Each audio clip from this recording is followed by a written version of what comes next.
भोजरी मुद्रा में साधक यहाँ की कोशिकाओं को जगह देता है। जब यहाँ की कोशिकाएं जाग जाती है, बहुत सी चीजें साधक अपने अंदर देखता है, कई सृष्टियां देखने लगता है। कोटि ब्रह्मांडा का तू मालिक, नानक देव जी कह रहे हैं, करोड़ों ब्रह्मांड है। देखिए कितने बड़े वैज्ञानिक थे, वैज्ञानिक तो आज कह रहे हैं कि करोड़ों सृष्टि और ब्रह्मांड हो सकते हैं। नानक देव जी पहले बोल के गए, और पिंड माय में बैठ के देखा, कोटि कोटि ब्रह्मांड को लेखा। संत अपनी वाणी में कह रहे हैं करोड़ों ब्रह्मांड देखे इस काया के अंदर। इस तरह जब यहाँ का आज्ञा चक्र खुल जाता है, इतनी विशाल विशाल विराट सृष्टियों को आदमी देखता है, ऐसे अलौकिक अलौकिक ब्रह्मांड और प्रकाश देखता है कि जहाँ करोड़ों सूर्य का प्रकाश भी शर्मा जाए, इतने आनंददायक पॉइंट्स पर पहुँचता है। आपके शरीर में कोशिकाएं कोई कम नहीं है, आपके शरीर में कोशिकाएं बहुत तगड़ी हैं। ये कोशिकाएं आपको बहुत बड़ा ज्ञान देती हैं। विज्ञान भी काफ़ी तरक्की कर रहा है। देखिए 3-4 साल पहले एक प्रतियोगिता हुई कि कंसंट्रेशन में कौन आदमी, कौन परमात्मा के नज़दीक कितना पहुंचा। आप मानेंगे, जैसे लाइट डिटेक्टर, आप झूठ बोलते हैं, वह लाइट डिटेक्टर झूठ को पकड़ता है। अब वैज्ञानिकों ने कंप्यूटराइज इलेक्ट्रॉनिक तरीके से ये थ्योरी निकाली, कौन कितना ईश्वर की तरफ बढ़ चुका है, परमात्मा के कौन कितना नजदीक है, आज कंप्यूटर बता रहा है। आइए कैसा, उसमें एक भारतीय महात्मा प्रथम नंबर आया। उसमें क्या था कि पहले ये देखा ये कंसंट्रेट कितना हो रहा है। जब भी आदमी कंसंट्रेट होता है तो हमारे दिमाग की कोशिकाएं काम करती रहती है, कहीं चेतना की, कहीं स्मृति की, कहीं कल्पना की। उनको कितना कंट्रोल कर लिया इसने, कंप्यूटर बताता जा रहा था कि अब इसका कंसंट्रेशन इतना हो गया है, इसने अपने पर इतना इतना कंट्रोल कर लिया है। अब कितने आनंद में पहुंच चुका है। हमारे शरीर में कोशिकाएं जो आनंद की अनुभूति बताती हैं, वो आनंद की समय एक्टिव हो जाती है। उसमें वो कोशिकाएं कितनी एक्टिव हुई ये दिखाया जा रहा था। ये कितने आनंद की स्थिति तक पहुंचा है, कितनी एकाग्रता तक पहुंचा है, आज कंप्यूटर बता रहे हैं। यानी फ्यूचर में नकली बाबा नहीं घूमेगा, बाबा जी की उपलब्धि कैसी है ये अभी कंप्यूटर बताता जाएगा। देखो हम विज्ञान के युग में आ गए, बाबा जी कितना कंसंट्रेट है, कितनी दूर तक जा रहे हैं, कंप्यूटर बताता जाएगा। वाह भाई वाह, ये आश्चर्य की बात भी नहीं है। यान छोड़ते हैं धरती पर, बिल्कुल कनेक्टेड हैं, बताता जाता है कंप्यूटर कि कहाँ कहाँ यान गया, क्या क्या रुकावट आई। इनसे 2B को पहले जब छोड़ा था वैज्ञानिकों ने, बहुआयामी था, उसका एक कैमरा ओपन नहीं हुआ था, तो वैज्ञानिकों ने यहां बैठ करके कैमरे को ओपन किया। अब उसमें मानव रहित था, वैज्ञानिकों ने धरती पर बैठकर कैमरा ओपन किया। हजारों मील धरती से दूर इनसे 2B राउंडिंग कर रहा था, उसके एक कैमरा नहीं खुला था।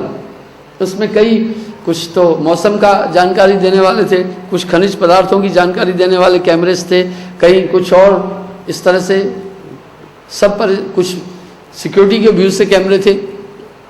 एक कैमरा नहीं खुला। जब एक कैमरा नहीं खुला, सारा भाई केंद्र से वैज्ञानिकों ने यहाँ बैठ करके उस कैमरे को खोला। आश्चर्य नहीं है इसमें, आप अपने कमरे में पलंग पर बैठ करके चैनल बदल देते हैं रिमोट के द्वारा। देखिए रिमोट है, अभी इसको बंद करना है, डाउन करना है, अप करना है, रिमोट। बस अंतर इतना था, इस रिमोट का रेंज कम है और जो उस रिमोट का था रेंज ज़्यादा था, रिमोट से कनेक्टेड था, बिल्कुल एवरीथिंग इसी तरह थी। इस तरह आने वाले टाइम में वैज्ञानिक ये बता देंगे नकली बाबा हैं, असली बाबा हैं, बिल्कुल सामने उसको बिठा देंगे, वो कहेंगे बैठ जा ध्यान में, कितना तू कंसंट्रेट हो रहा है, किस पॉइंट पर तू पहुँच रहा है, वो बिल्कुल आपके सामने आ जाएगी पूरी रिजल्ट। आजकल आप देखते हैं चिकित्सा विज्ञान ने, वैज्ञानिकों ने काफ़ी तरक्की की है। जो लाइलाज बीमारियां हैं, स्क्रीन पर खड़े होने के साथ में पूरे बॉडी की पूरी कहाँ आपको नुस्खे हैं और आने वाले रोग। मैंने एक दिन पढ़ा कि अमेरिका के चिकित्सा वैज्ञानिकों ने स्नायुमंडल में 5 साल बाद भी अगर कैंसर होने वाला है पहले बता देंगे। यानी 5 साल बाद कैंसर होने वाला है उसकी सूचना पहले बता देंगे आपको। विज्ञान ने काफ़ी तरक्की की। मैं ये कहना चाह रहा हूँ, जब यहाँ की कोशिकाएं खुलती है, साधक बहुत विशाल ब्रह्मांड अपने अंदर देखते हैं। इसको हमारे महापुरुषों ने कहा, वेद पहले कह के जा रहे हैं, या पिंडे सब ब्रह्मांड है। रामायण पहले कह रही है, पग पाताल शीश अजधामा अपर लोक अंगम विश्रामा। आपके शरीर के अंदर बड़े रहस्य, बड़े रोमांच भरे पड़े। आज्ञा चक्र खुलने से आदमी ऐसे अलौकिक प्रकाश देखता है, करोड़ों करोड़ों सूर्य के प्रकाश देखता है, विराट सृष्टियों को देखता है। जब उन सृष्टियों को देखता है तो वो ये सोचता है कि बस उन दिव्य प्रकाश को देखता है, उसके अंदर धारणा आती है कि मैं अपने गंतव्य तक पहुंच चुका हूं। इसलिए जो जहां पहुंचा उसी को केंद्रित करके उसी साधना को उसने महत्व दिया। जिस वे पर चला बस वो उसी वे पर है। आगे बोल रहे हैं सोहंग शब्द, तीसरा नाम है सोहंग। सोहंग शब्द अगोचरी मुद्रा, आ यानी नहीं, गो यानी इंद्रियां, चर यानी दिखे, यानी जो रास्ता आंखों से इंद्रियों से नहीं दिखे। साउंड पर अपना कंसंट्रेशन रखना। आप देखते हैं ये साउंड भी एक वे है। अंधकार में बैठा आप खड़े हैं, दूसरा आदमी अंधेरे में खड़ा है, आपको कहता है सिंगाराम जी सीधे चले आओ, बस आप आवाज के वे पर चलते। जो शब्द भेदी थे, राजा दशरथ भी शब्द भेदी थे, शब्द पर भेद करते थे, और पृथ्वीराज भी जहां साउंड आई वहां पर तीर मारेंगे। यानी वो शब्द के वे से आइडिया लगाते थे, इस साइड से हमें शब्द आया, उस पिन पॉइंट पर। शब्द एक रास्ता है खुद। इस तरह हर इंसान के अंदर साउंड हो रही है। 70 किस्म की साउंड आपके कपाट और बंकनाल में हो रही है। कुछ लोगों ने वहां पर जब एकाग्र हुए तो बैठे, आइडिया लगा, वो साउंडिंग आ रही है, उन्होंने साउंडिंग पर अपना ध्यान हमारे पूर्वजों ने रखा। इसमें एक्सपर्ट हुए सुखदेव। सुखदेव एक्सपर्ट हुए। सुखदेव ने वहां पर ध्यान रखना प्रारंभ किया। आइए हम देखते हैं। सुखदेव अगोचरी मुद्रा के एक्सपर्ट हुए। सोहंग शब्द अगोचरी मुद्रा, भवर गुफा अस्ताना। सुखदेव तिसको पहचाना, सुना नद की ताना। अगर भाई ये धुने ही सब कुछ है तो कोई भी सुन सकता है अपने अंदर ये धुने 70 किस्म की। ब्रह्मानंद ने पहले ही बोला, अनहद की धुन प्यारी संतो, अनहद की धुन न्यारी। पहले पहले रिलमिल बाजे, पाछे न्यारी न्यारी। अनहद की धुन प्यारी संतो, अनहद की धुन प्यारी। ये अनहद की धुने बड़ी न्यारी, अनहद की धुने बड़ी प्यारी। पहले पहले रिलमिल बाजे, पहले पहले ये रिलमिल बजती है, पाछे न्यारी न्यारी। धीनी झीनी धुन में सुरत लगाओ, उठत शब्द झंकारी। संतो अनहद की धुन प्यारी, संतो अनहद की धुन न्यारी। ये धुने बड़ी न्यारी है, ये धुने बड़ी प्यारी है। ये इनकी जिंगल बैंड बढ़ती जाती है और आपको तब ऐसा लगेगा जहां धुने हो रही है आपका कंसंट्रेशन उस पॉइंट पर पहुंच जाता है। जिस भी साउंड पर आपका ध्यान होगा आप वहां पहुंच जाएंगे।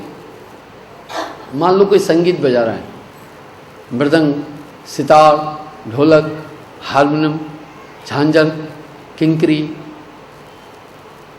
मजीरा, करताल, पखावज, बंसरी, सभी संगीत बज रहे हैं। जिस भी साउंड पर आपका ध्यान, जिस संगीत पर होगा कंसंट्रेट, वो उसकी लय आपको अधिक प्रिय लगेगी।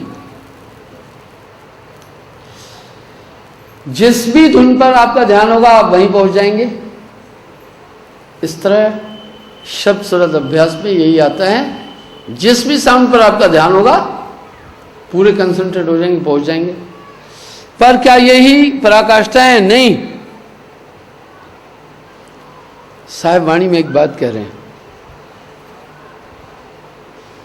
जाप मरे अजपा मरे, अनहद भी मर जाए। सूरत समानी शब्द में तिसको काल न खाए। जाप अजपा ये सभी स्थितियां खत्म हो जाती हैं। ये शब्द नहीं है वो जिनके लिए कहा गया। कभी भी साहब ने, क्योंकि ये हमारे शरीर की प्रक्रिया है। साहिब वाणी में साफ कह रहे हैं, दो बिन होए ना अदर आवाजा।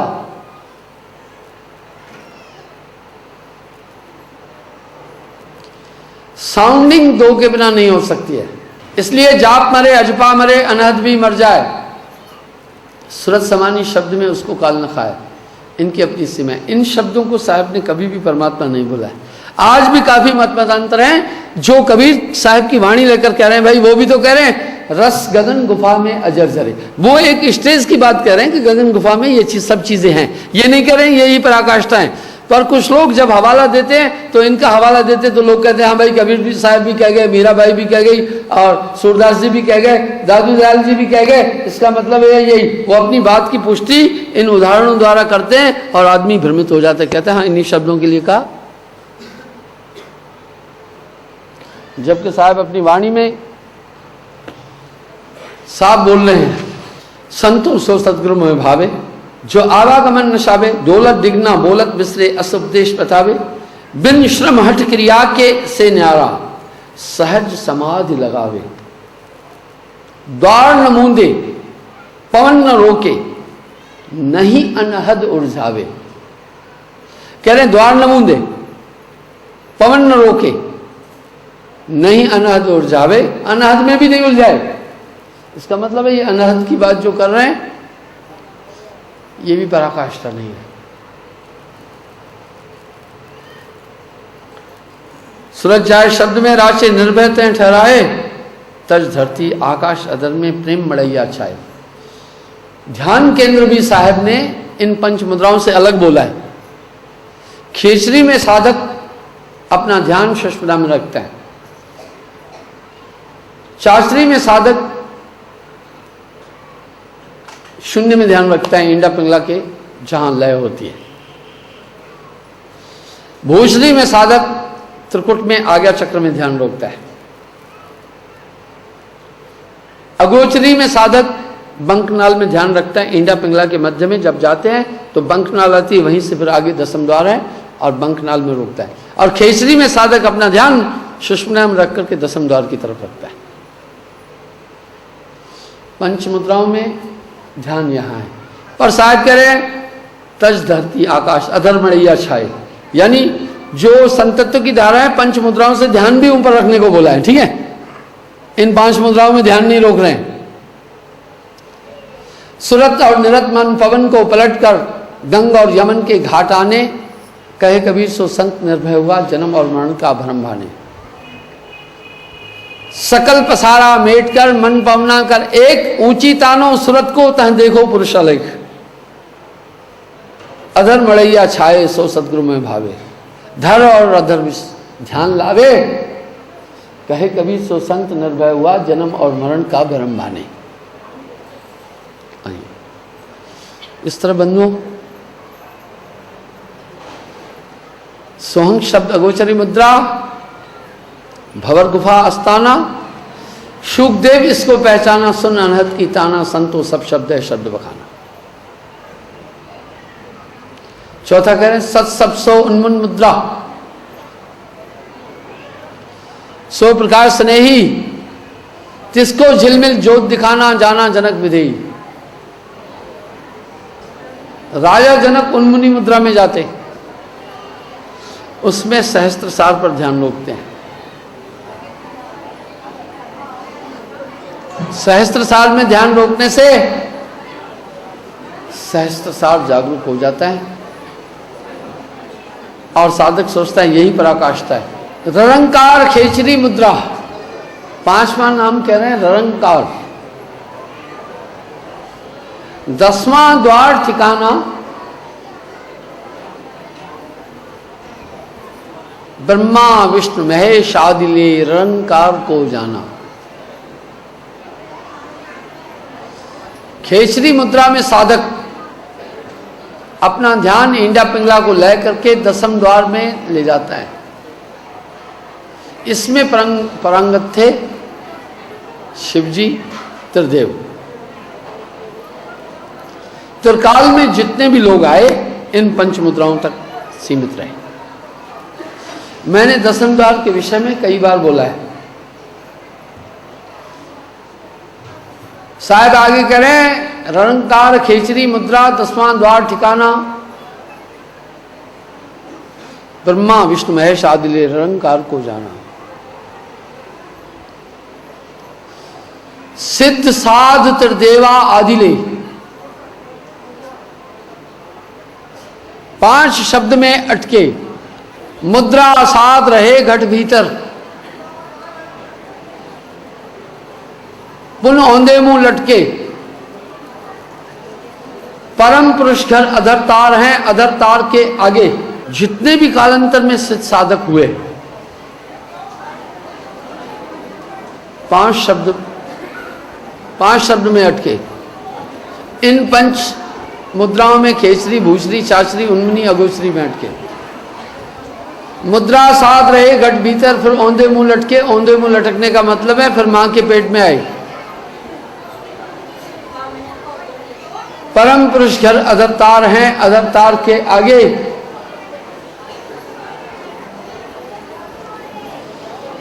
उसके आगे कोई न बखाने, सभी शब्द में पागे। सतगुरु कहे बुझाए के बूझो अंतर मेरी आना, आपा खोए आपको चीने तो मिले ठोर ठिकाना। इसके आगे भेद हमारा, ध्यान से सुने। जानेगा कोई जानन हारा, कहे कबीर जानेगा वाही जिस पर कृपा सतगुरु की हुई। कह रहे भाई इसके आगे भेद है मेरा।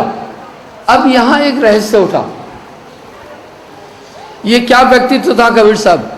यानी वो कह रहे हैं त्रिकाल में जितने भी ऋषि, मुनि, पीर, पैगंबर, सिद्ध साधक हुए, सत्य तक नहीं पहुंच पाए, पर वो आगे बढ़े। आने वाले युग में जो वैज्ञानिक होंगे उनके आगे जो आज के वैज्ञानिक हैं ये बड़े छोटे से लगेंगे, बड़े छोटे से लगेंगे। उनकी उपलब्धियां, उनकी खोजें बहुत गहरी होगी। ब्रह्मांड के कई रहस्य और बाकी हैं। आज ये ब्रह्मांड रहस्य बना हुआ है। इस तरह ईश्वरीय रहस्य बहुत बारीक है।